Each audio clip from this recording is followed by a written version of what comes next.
El poder temporal del Vicario de Jesucristo. Tercera parte.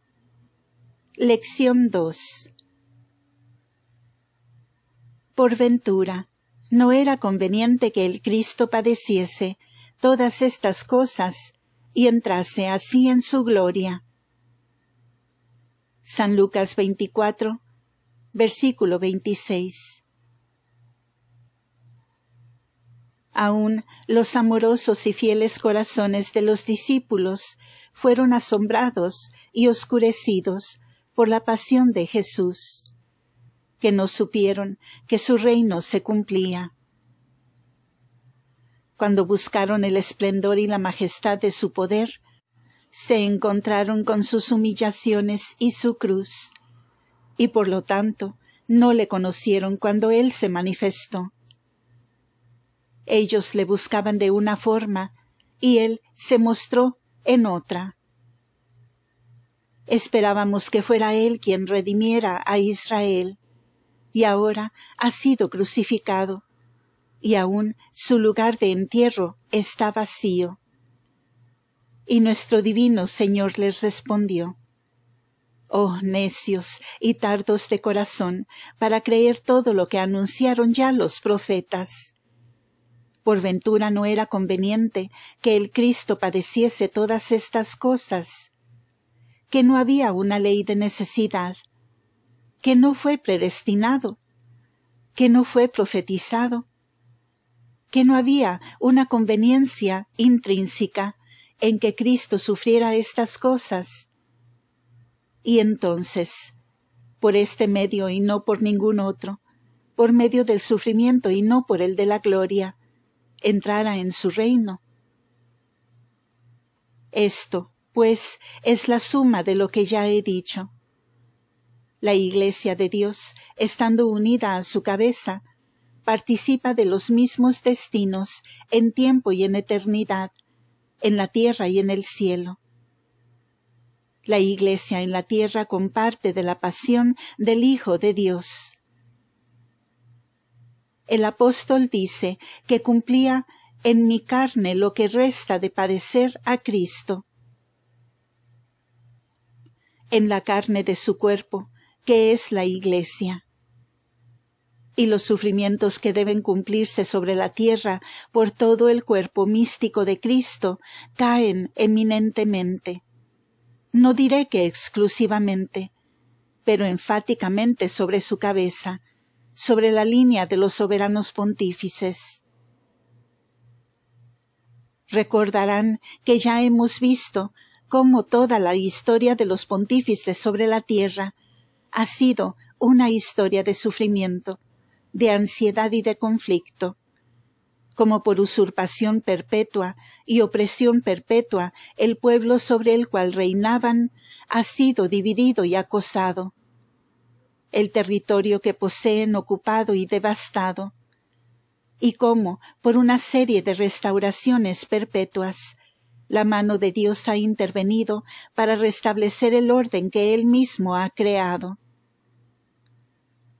En su reino hay una perpetuidad, no solo en sus elementos espirituales, sino en todas esas formas complejas de poder que Él, por operación directa e indirecta, ha entretejido. Toda la soberanía de la Iglesia, espiritual y temporal, tal como es en este momento, es la obra de Dios, y como obra de Dios, perdurará por siempre. El punto, pues, que ahora deseo presentarles es este: cuán difícil es para nosotros el apreciar los tiempos en que vivimos. Nuestra creencia debe ser, de acuerdo a la analogía de toda la actividad de Dios, que las últimas glorias de su Iglesia sobre la tierra serán mayores que las primeras. Y aún, tal vez, quedemos perplejos al comprender cómo esto puede ser verificado. Vemos el estado presente de la Iglesia en el mundo, y todo se ve negro ante nosotros.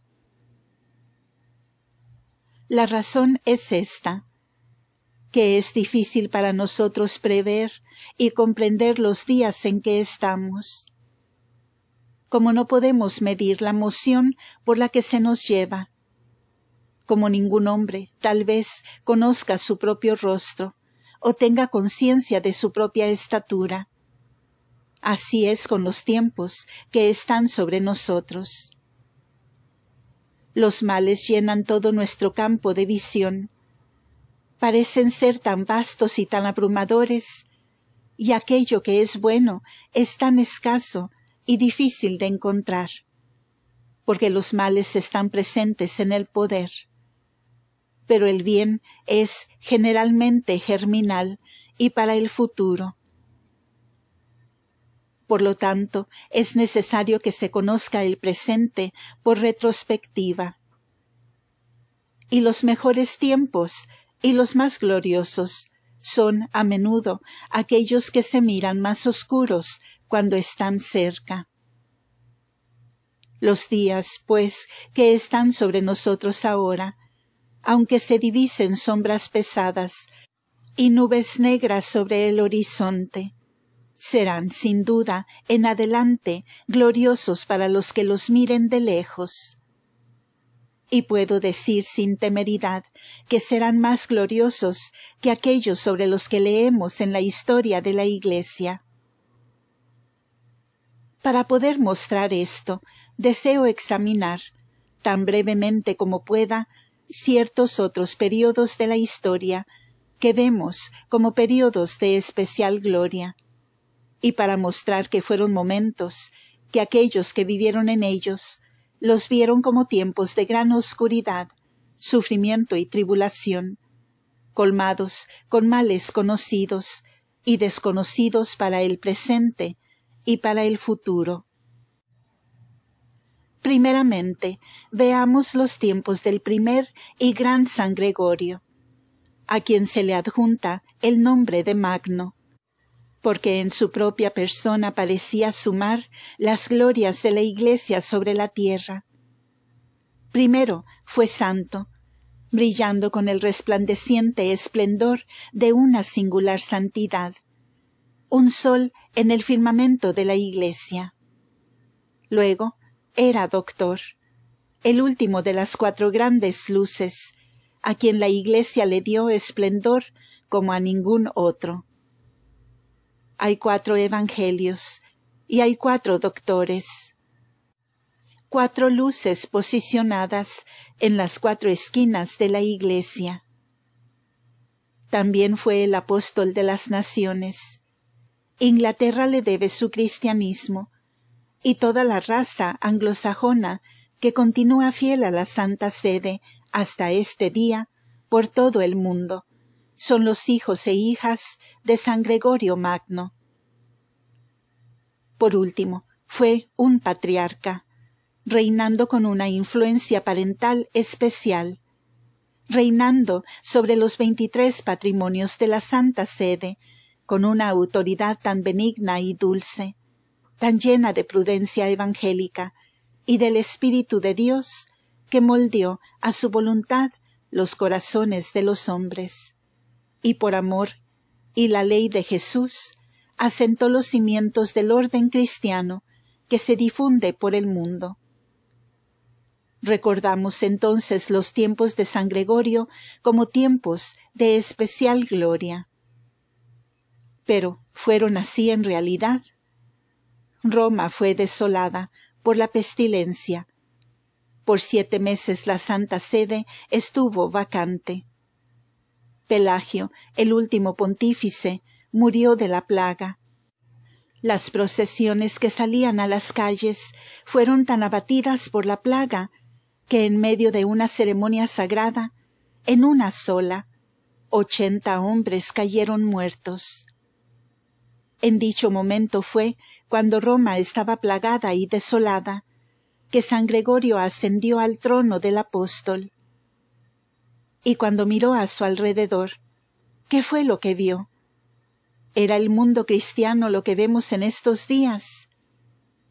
En Oriente, una vez lleno de la luz de la fe, las grandes iglesias orientales de Asia fueron arrasadas por dos herejías dominantes, la eutiquiana y la nestoriana.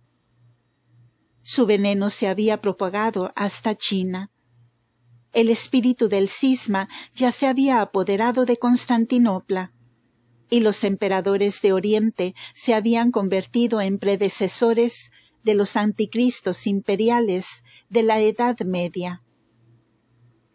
Los patriarcas de Constantinopla habían comenzado a adoptar el arrogante título que San Gregorio denunció como usurpación del anticristo. Rusia no existía. Noruega y Suecia eran desconocidas entre las naciones. El paganismo lo cubría todo. España era arriana y perseguía a la Iglesia católica. Inglaterra había caído en el paganismo. La luz de la fe se había apagado. El paganismo de los sajones y los daneses reinaba sobre ella. Lombardía era arriana, y los lombardos arrasaron Italia hasta las murallas de Roma.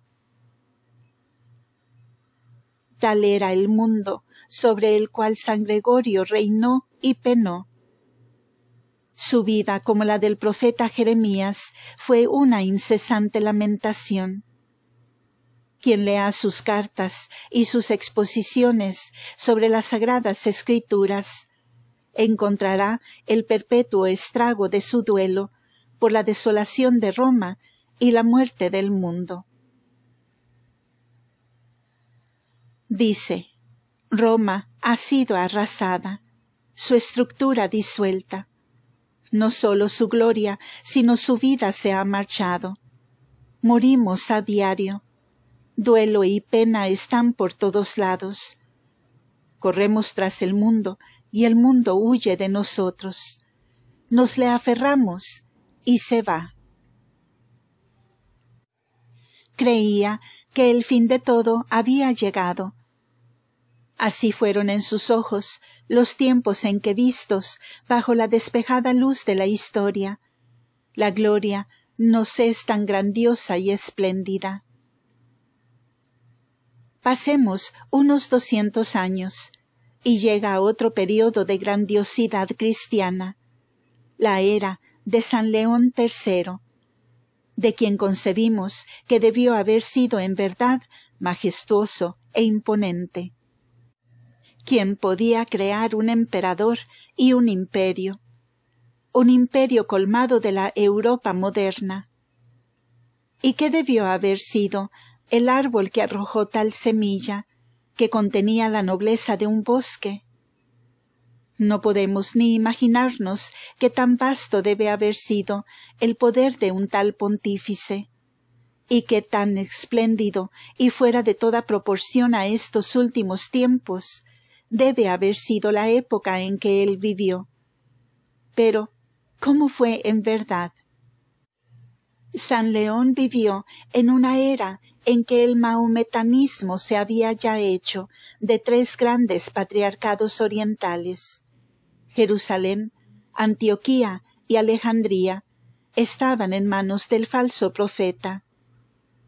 Las iglesias orientales habían caído bajo la oscuridad de los infieles.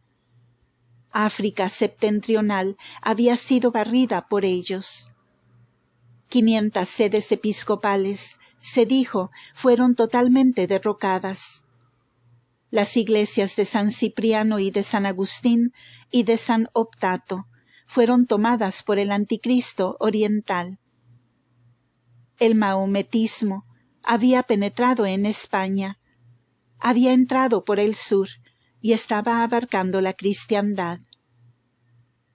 El paganismo de Alemania había irrumpido por el Rin y entrado a Francia. Lombardía aún usurpaba el patrimonio de la Iglesia, y facciones civiles estaban en la misma Roma. San León fue atacado en medio de una procesión sagrada, cuando en el día de San Jorge iba de San Lorenzo en Lucina a San Jorge en Velabro, por una banda de asesinos. Cayeron sobre él y le despojaron de sus túnicas pontificias. Lo hirieron y arrastraron violentamente a prisión.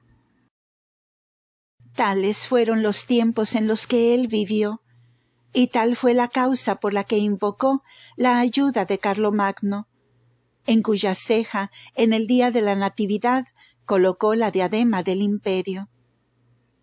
Nos imaginamos a Carlomagno de pie en San Pedro, sobre la tumba del apóstol, vestido en túnicas imperiales, y San León, más grande que él, de pie junto a él, soberano pontífice y vicario de Jesucristo, otorgándole la diadema del mundo en medio de una corte de esplendor y majestad, como hemos visto en estos días de poder y paz.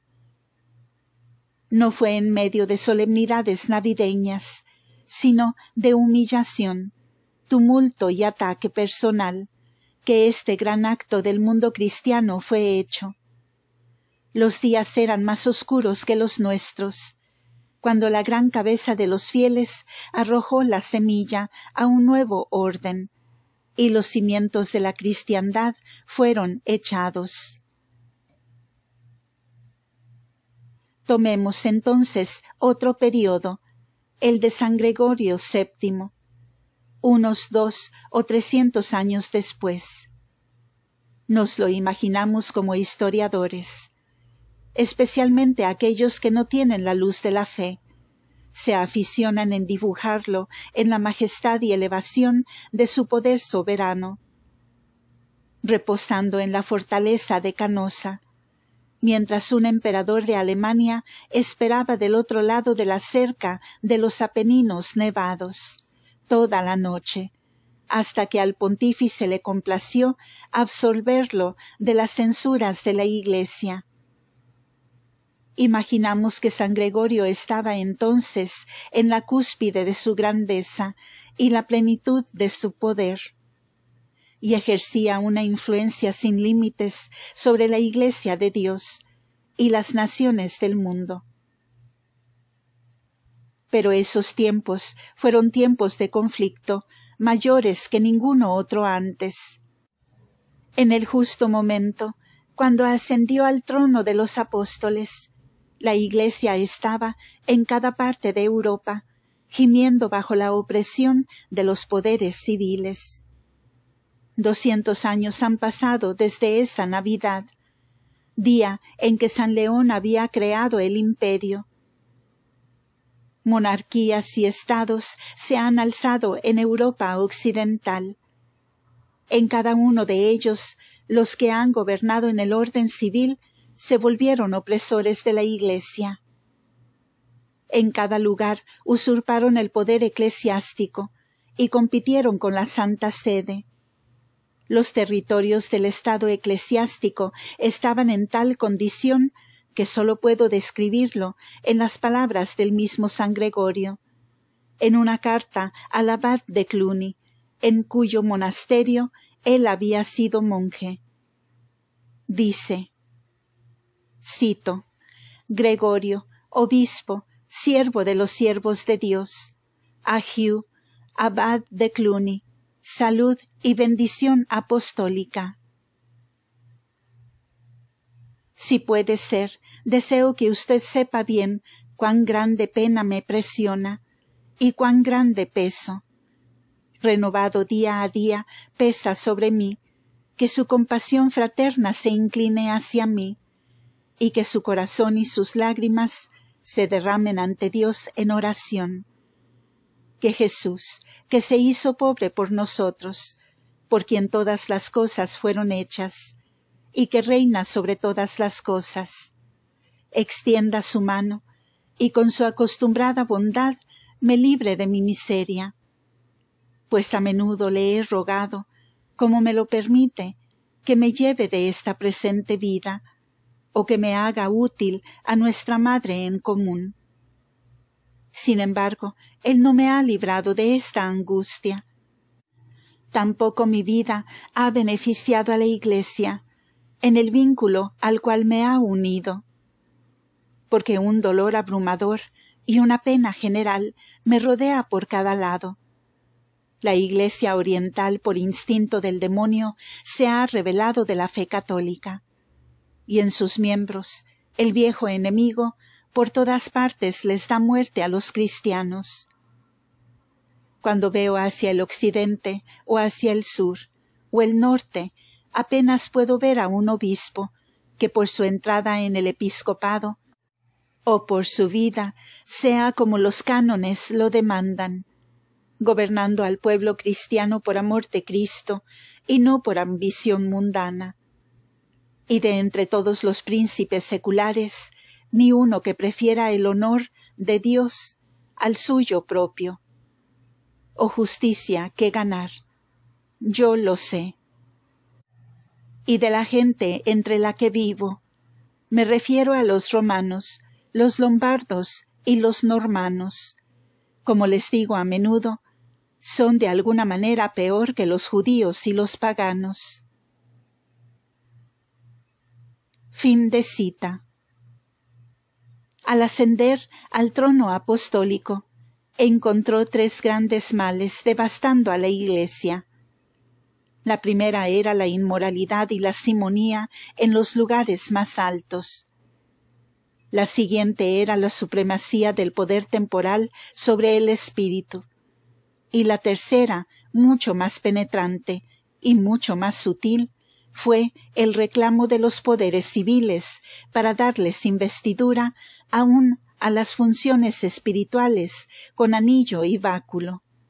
O sea, reclamar para sí mismos la fuente de autoridad sobre la Iglesia de Dios. Tan pronto como puso su pie sobre el trono, emitió sus decretos de santa indignación. Y en el momento en que esos decretos fueron emitidos, se encontraron con la oposición por todos lados. Al escribirle a nuestro arzobispo Lanfranco de Canterbury, dice: «Para escapar los juicios de Dios, debo encontrar una multitud de enemigos y traerlos sobre mí». Esos decretos de reforma fueron vistos en Francia con tal rechazo que todos los obispos del reino, excepto 2, fallaron en su fidelidad. Estos 2 fueron Rowen y Poitiers, sobre los cuales una gracia hereditaria parece aún descansar. Le escribió a los obispos de Francia con estas palabras. Cito: «Si en este gran y necesario deber les encontramos tibios, al momento, sin tener duda de que el Rey, apoderado en la confianza de ustedes, persiste incorregiblemente, les azotaremos, como los compañeros y cómplices en su pecado, con un castigo igual, y serán despojados de su función episcopal». Fin de cita. En Inglaterra, en el concilio de Winchester, el arzobispo estuvo solo. En Alemania, el arzobispo de Metz transigió. En España, el legado papal fue insultado. En Roma, los prelados simoníacos, siendo suspendidos inmediatamente, se unieron a las facciones de los nobles. Luego comenzó la impugna. Toda la vida de Gregorio fue una vida de guerra, sin pausa ni tregua, hasta la muerte. En la noche de Navidad acababa de celebrar la primera misa de la Natividad y distribuido el precioso cuerpo y sangre de Jesús a aquellos cerca de él, cuando una facción armada irrumpió en la iglesia. Lo arrastró desde el altar. Le despojaron de sus vestiduras pontificias, aun de las del santo sacrificio. Le hirieron con una espada en la cabeza y se lo llevaron a prisión. Tales fueron los primeros frutos de su fidelidad a su divino Maestro. Tras esto, en exilio, anduvo errante de aquí a allá, y terminó por fin una larga vida de dolor sobrenatural en Salerno, diciendo: «He amado la justicia y odiado la iniquidad, y por lo tanto muero en el exilio».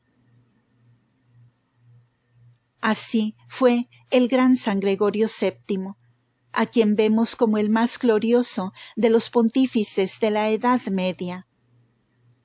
Sus días fueron días de oscuridad, y nubes y tormentas le rodearon. Muchos hombres sobre él creyeron, o temieron a lo menos, que estaba, si no en el lado perdedor, al menos condenado a sufrir en vano. Lo vemos ahora como el gran pontífice que sometió al imperio y purificó el santuario de la Iglesia.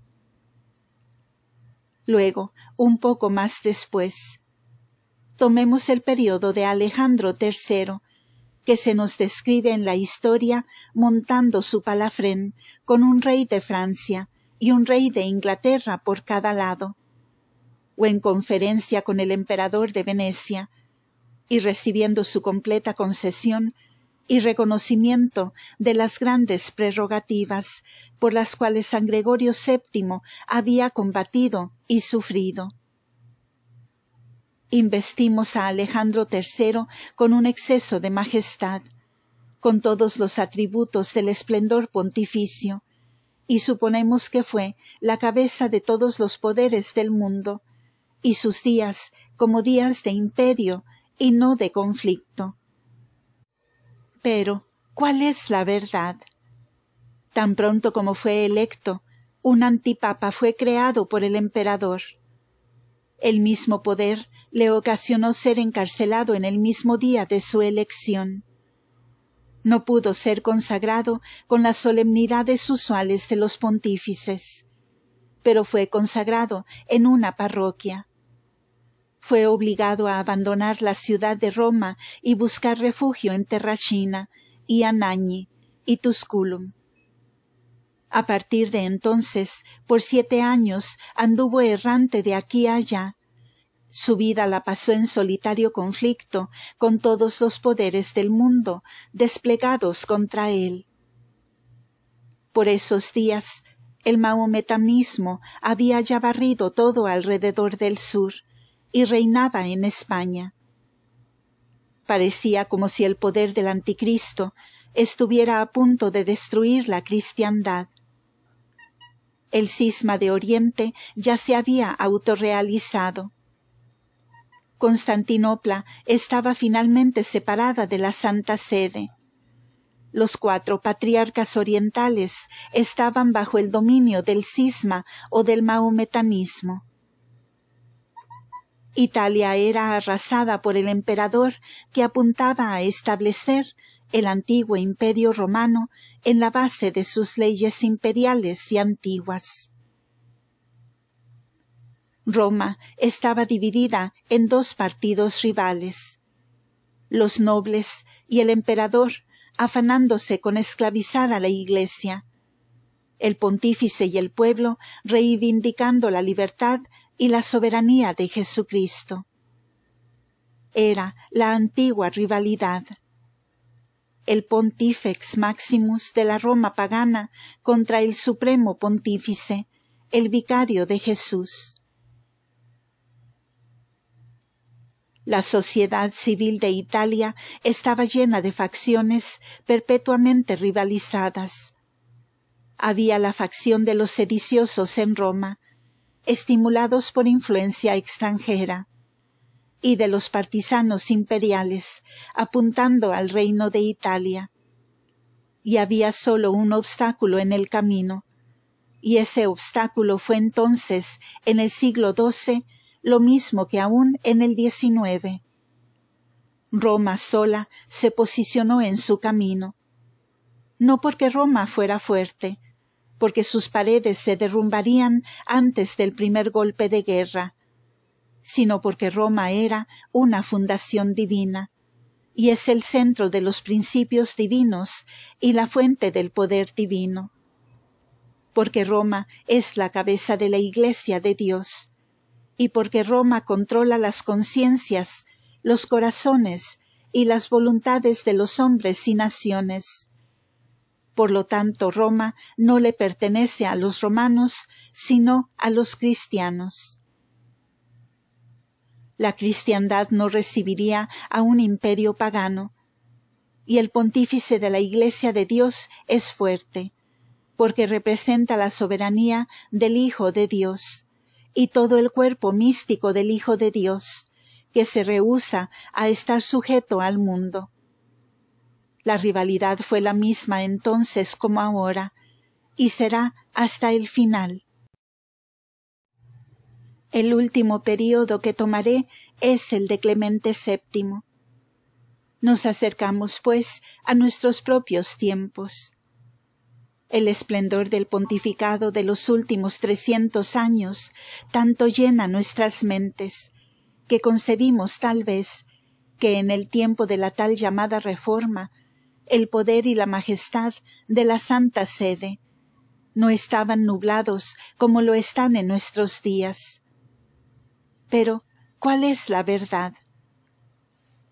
Primeramente, para entonces el mahometanismo no sólo había poseído Constantinopla, sino penetrado casi hasta las murallas de Viena. Los turcos se cernían sobre la cristiandad, tanto que por 80 años parecía como si fueran a extinguir la luz de la cristiandad. Las costas de Italia y el patrimonio de la Iglesia fueron acosados por ellos.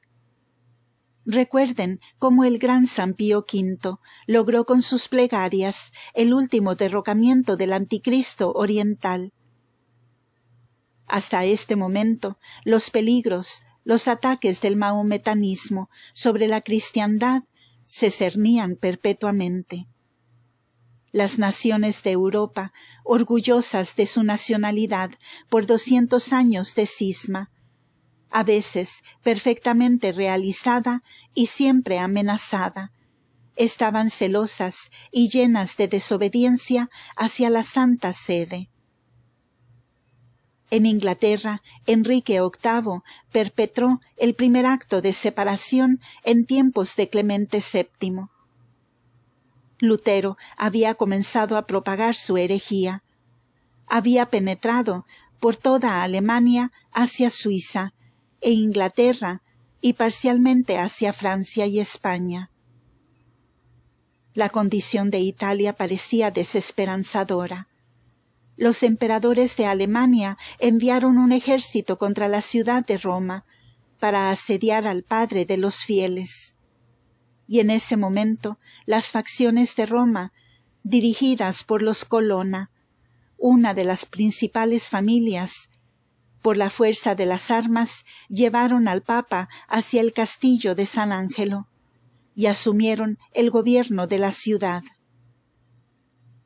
En este estado, el Papa fue reducido a la última condición de angustia, en un tiempo cuando pensamos que estaba en el cenit del poder.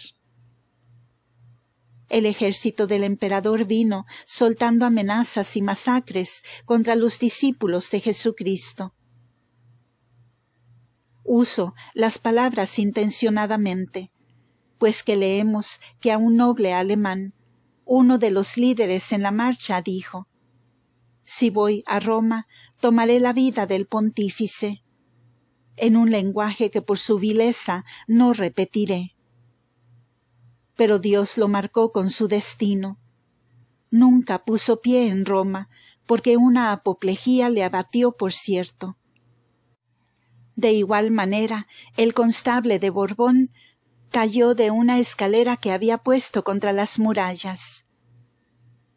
Por 9 meses la ciudad fue saqueada, y nos dicen los historiadores de todo tipo, católicos y no católicos, que Roma nunca sufrió bajo los góticos, vándalos o lombardos, ni humillaciones ni horrores iguales a aquellos de ese período.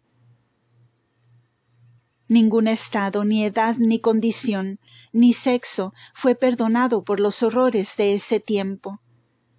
Y esto sucedió en el tiempo de la Reforma, cuando el mahometanismo estaba en su máximo poder, cuando la herejía de Lutero ya predominaba en la mayor parte de Europa del Norte. Italia estuvo casi por completo en las manos del poder secular. Roma estaba desolada. ¿Qué podría ser más oscuro que esto? Y aún así, este fue el imperio cuando el preludio del Gran Concilio de Trento se preparaba. Las primeras preparaciones fueron hechas por este gran sínodo, que le ha dado al pontificado y a la Iglesia de Dios un esplendor e influencia no sólo por autoridad y disciplina, sino por las persuasiones de amor, convicción y razón, que excedían a todo lo que el mundo había visto hasta entonces. No puedo hacer más que abordar estos 5 períodos de oscuridad que vemos como períodos de incomparable gloria. Y fueron períodos de gloria mayor de los que podemos concebir, puesto que no sabemos hasta que leemos la historia con la interpretación y luz del futuro, cuán divino era el poder de la Santa Sede en esas grandes contiendas. De todo esto extraigo ciertas verdades plenas. Primeramente, que estos tiempos fueron oscuros, más allá de lo que hoy vemos. Fueron tiempos de antiguas y nuevas herejías. Fueron tiempos cuando se levantó la mayor herejía que haya afligido a la Iglesia de Dios. Quiero decir, aquella que está hoy sobre de ella, porque no ha habido ninguna tan extensa, tan diversa, tan hostil, tan universal en su negación de la revelación de Dios. Fueron épocas en que había también cismas antiguos y nuevos, cuando el extremo oriente se separó y los patriarcas de oriente desaparecieron. Fueron las épocas en que Mahoma apareció, cuando el gran anticristo de oriente se alzó y casi poseyó todo el mundo. Fueron las edades en que el poder secular se alzó contra la Iglesia de Dios y se inmiscuyó en toda la vida y acción del orden eclesiástico, con una opresión que ahora es cuestión de historia. Pero no la encontramos por ningún lado, excepto persistiendo en algunos países protestantes, principalmente en Inglaterra. Fue también la edad cuando los estados de la Santa Sede estuvieron una y otra vez bajo la posesión de usurpadores. Durante esos 5 períodos fueron perpetuamente devastados y odiados por los lombardos, o los húngaros, o los emperadores de Alemania, o las facciones de los nobles de Roma. ¿Qué podría ser más oscuro que estas épocas del pasado? Sin embargo, los vemos ahora como los tiempos más luminosos y gloriosos en los anales de la Iglesia. Permítanme una conclusión más. Si estos días son tiempos de tribulación para la Iglesia de Dios en la tierra, si la Santa Sede será socavada y amedrentada, y si la fidelidad de las naciones cristianas muestra ser inestable. ¿Qué hay en esto que no hayamos visto anteriormente? Y lo visto excede aún más. Podría decir, hasta 1000 veces.